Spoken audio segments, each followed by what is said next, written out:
Hi, and welcome to Gun Owners of America's State of the Second podcast. I'm your host, Kailey. And I'm John, and we're here with Kerry Slone from the Crime Prevention Research Center. Kerry, how are you today? I am good, and thanks for having me on. Well, thank you for being on. Well, obviously, some major developments are happening at the Supreme Court. We have oral arguments taking place in the very near future. And if this is released after those, then they just would have happened. Gun Owners of America, Gun Owners Foundation, as well as Crime Prevention Policy Research Center. Gosh, I'm so bad at names. It's a mouthful, and I understand. It took me a few times and some embarrassment and some interviews when I first started with the organization. So don't worry about it. It's okay. Perfect. But you guys also submitted an amicus brief. So let's talk a little bit about this case and what it means as we're wrapping up Domestic Violence Awareness Month. Sure. And thank you for asking that. For those of your listeners that don't know, I am a domestic violence survivor. Domestic violence advocacy, self-defense advocacy is what threw me into this industry. And so I'm thrilled to be working with John Lott at CPRC, particularly around this Rahimi case. Very, very big deal. I don't think a lot of people realize it's as big of a deal as it is, because the outcome of this case could potentially impact the way Bruin is interpreted. Bruin may have to have some reinterpretation because of it. But essentially, the Rahimi case, in short, this is the super Reader's Digest version for all of our lawyers. And for those of you watching, we don't have time to go into it. But essentially, this case is catapulted forward to the Supreme Court because Zachary Rahimi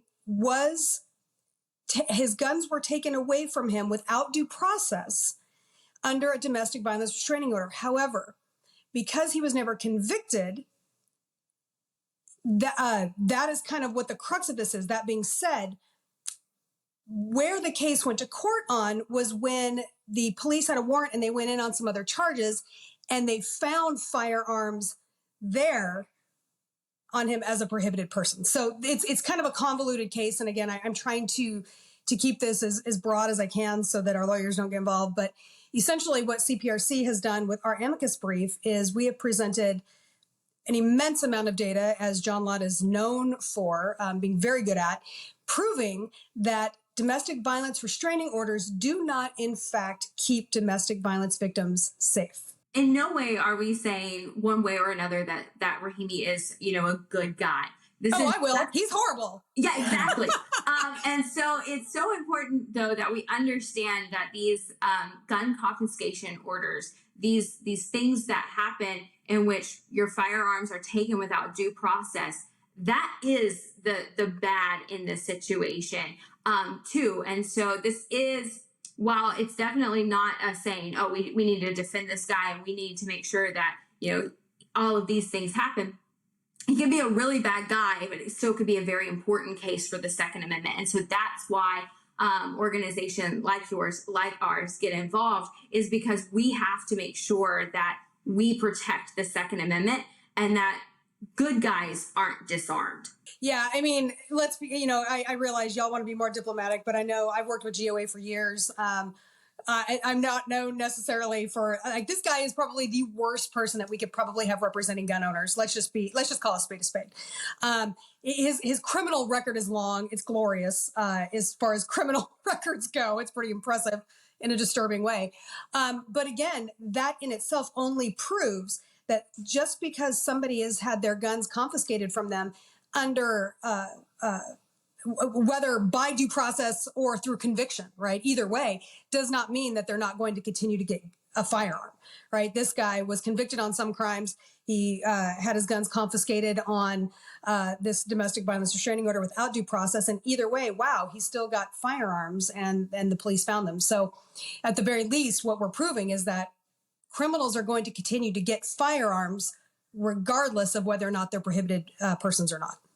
Absolutely. And one of the things that is so frustrating is we see people push for background checks. We see for people pushing for mandatory wait periods, all of these really bad gun control arguments because they believe that more government is going to fix this problem. But the reality is the stuff that he has done was already illegal. And so he is going to operate outside of the laws because that's what criminals do. And by adding more restraints to good gun owners, it just lessens the value or the fortitude of the Second Amendment.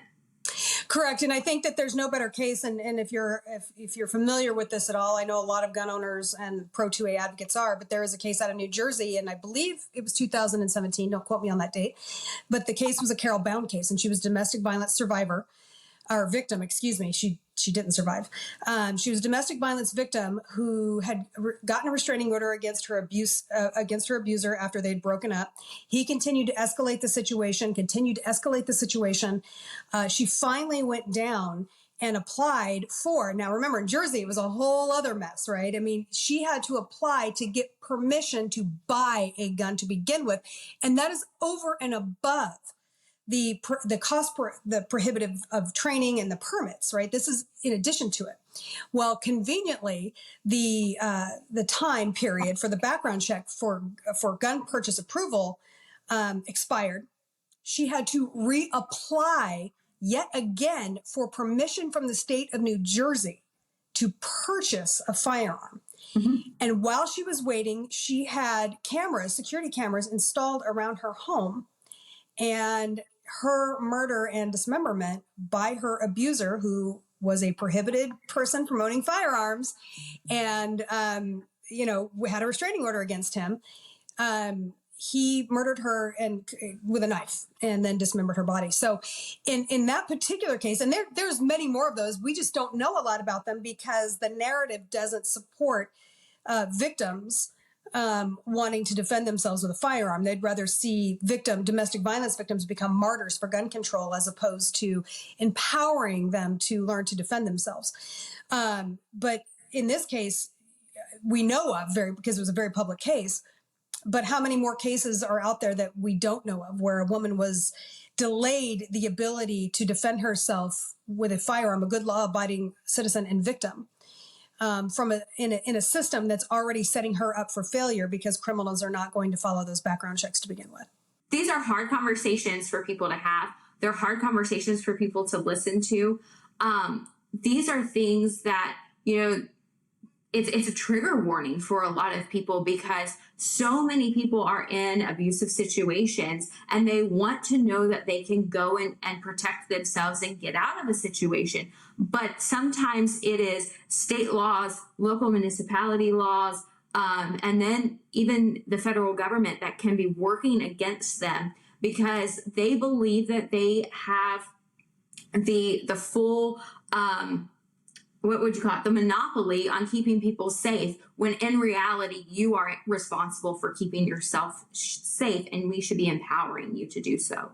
Absolutely. And I have my own nonprofit as well, We the Female, that I know that y'all know about. And that is one of our biggest talking points is that we have a justice system that is continuing to fail abuse victims. I know my abuser was charged with a felony and the female prosecutor dropped it to a misdemeanor so that she could get a successful plea bargain deal out of it into a diversion agreement. You didn't know that, John?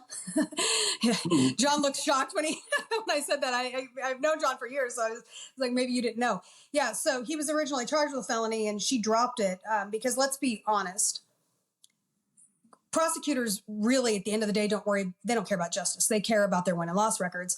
And if that means that putting a domestic violence victim particularly in my case, back into a situation where she could be abused or stalked or whatever, again, that was what they're willing to do consistently. Side note on that, interestingly enough, the cops, after his arraignment was over, and I'm standing in front of them, literally black and blue, fractured teeth, I couldn't eat for days,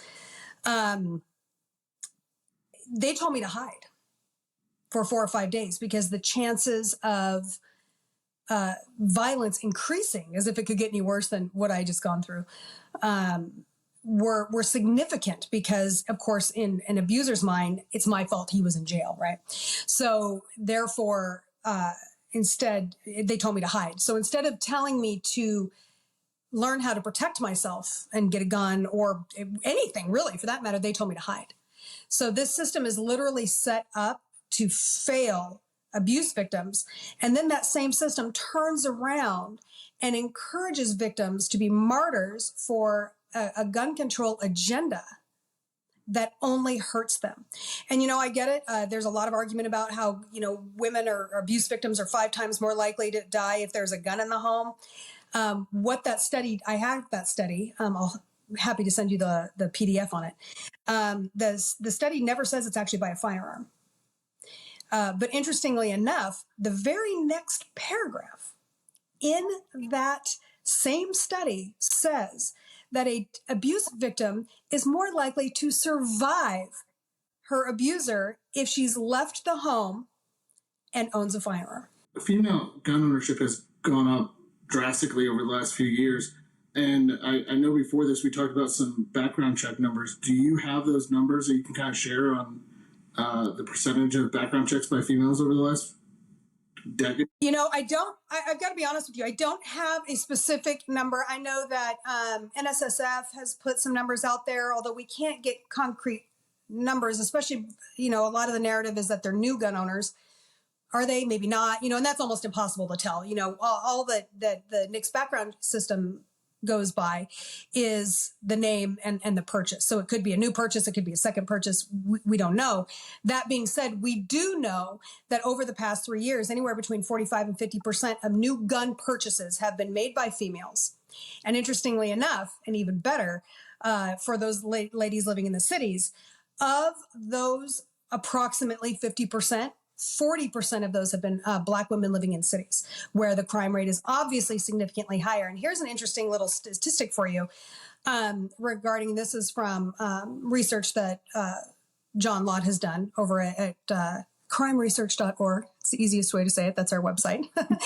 And that is that the media and politicians will tell you that 3.8 million dangerous, prohibited individuals have been stopped from obtaining firearms through background checks. But the reality is that 3.8 million, there's been 3.8 million initial denials by background check.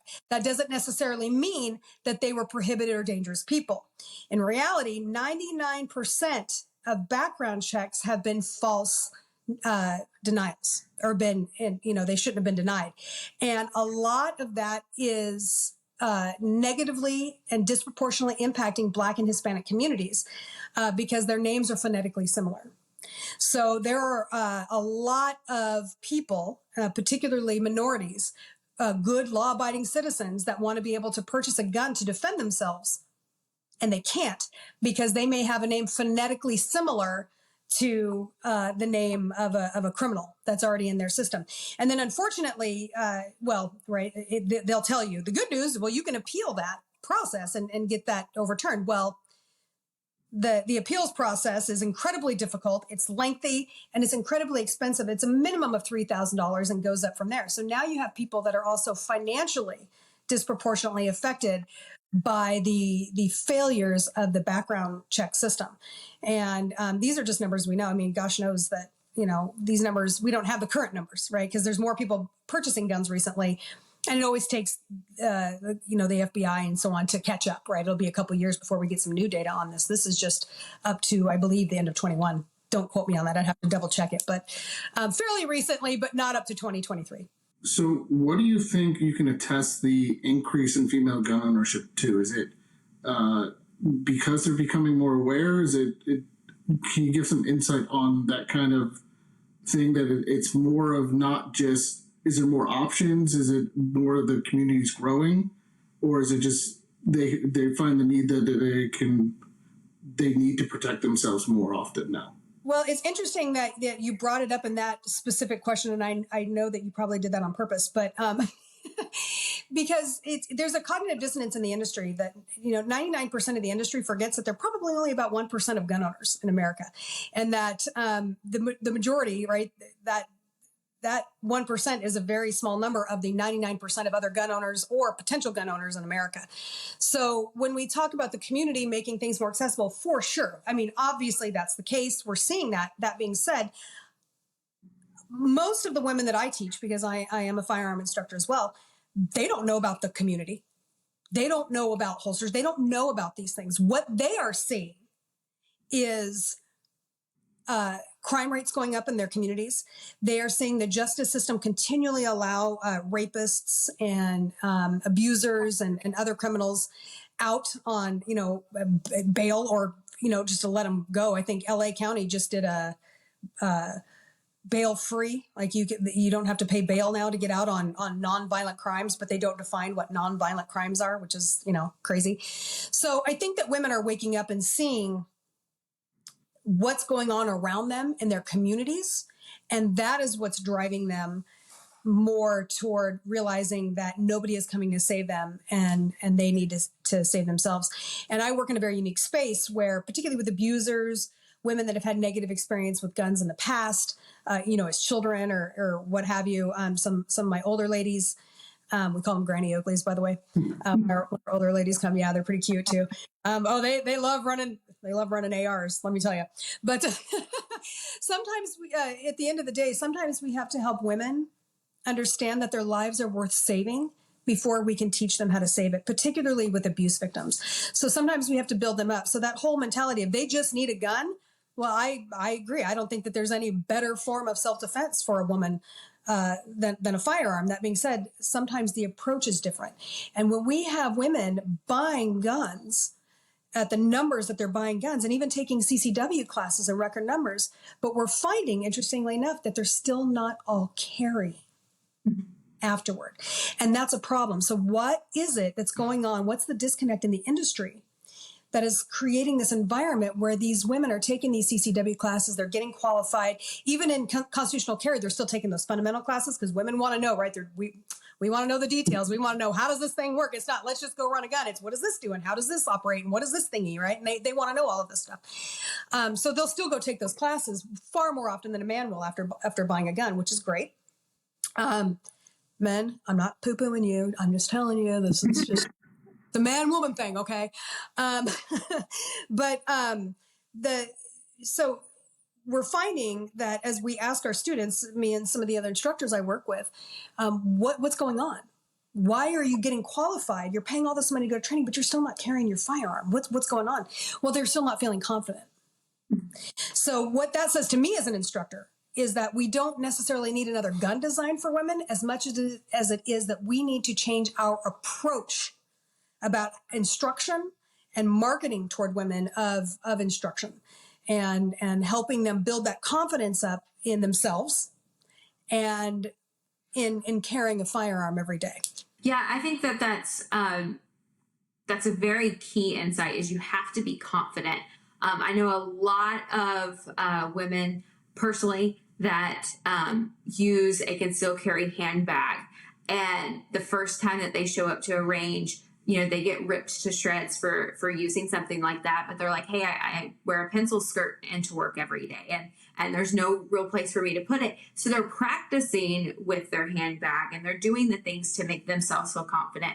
But sometimes it's prohibited just because of the instructor at the time or the range officer at the time who doesn't, understand that maybe for a woman, carrying has to look a little different at different points in their life. And so I think it's important that we become advocates for people to feel confident in how they carry and to practice how they carry, because that's what's going to get them to become long-term, not only gun owners, which is obviously fantastic, but everyday carrying of that firearm.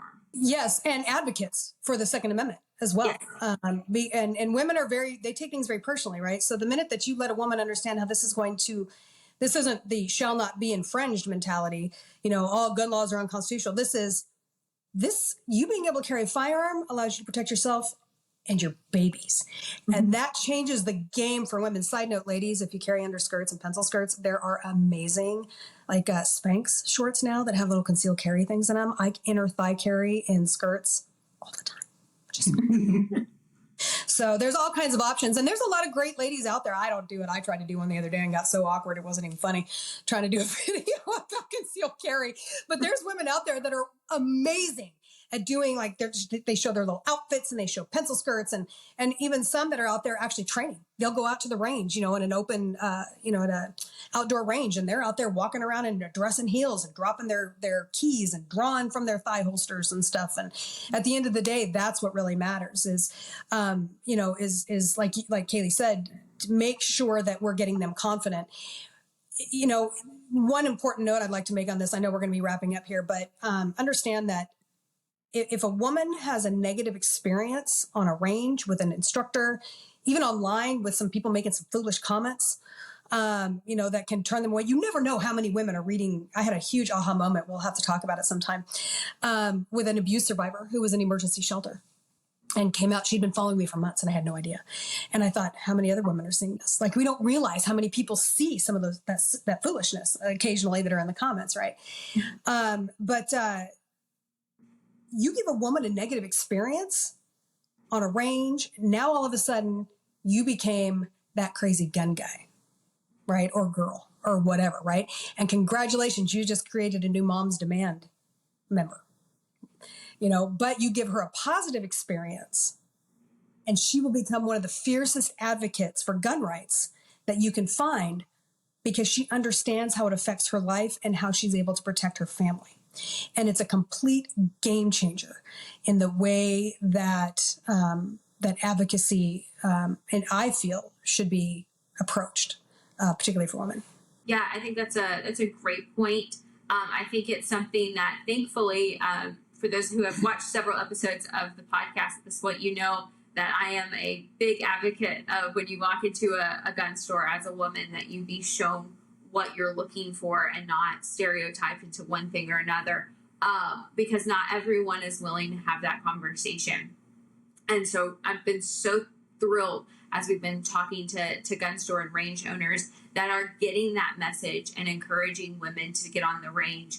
I highly recommend that you get updates from GOA, from Crime Research, from all of these organizations that are giving the message to help equip your arguments, to help equip you as gun owners, and ultimately to make you feel more confident whether you're going to purchase your first gun or you're going just to receive that next level of training. It is so critical for our fight. Absolutely. When we talk about it at the end of the day, what we want to really say is we're arming the women and the men with education, confidence, and self-defense. As a former instructor, women were my favorite people to teach because they listen and they don't come in with a preconceived notion. So instructors out there, make sure that you train these women, understand that you're not going to get a lot of the pushback and the arguments that you get, and 90% of the time they outshoot everybody on the range. Well, call it 99% of the time, because they are way better than we are when it comes to listening and following instructions, because we are stubborn and men. But let's go ahead and wrap this up. I know Kerry's got a comment that she wants to say about that. But Kerry, again, thank you for joining us. I really appreciate you taking the time to join us today. Go join GOA. Make sure to like, share, and subscribe. Leave a comment for the algorithm. Go follow Kerry. Kerry, can you plug socials for CPRC? So CPRC, you can find us at Crime Research and the number 1 on X, or the new Twitter, Crime Research Prevention Center on Facebook, and Crime Research _org on Instagram. Awesome. Again, thank you so much. Thank you for having me. We'll see you next time.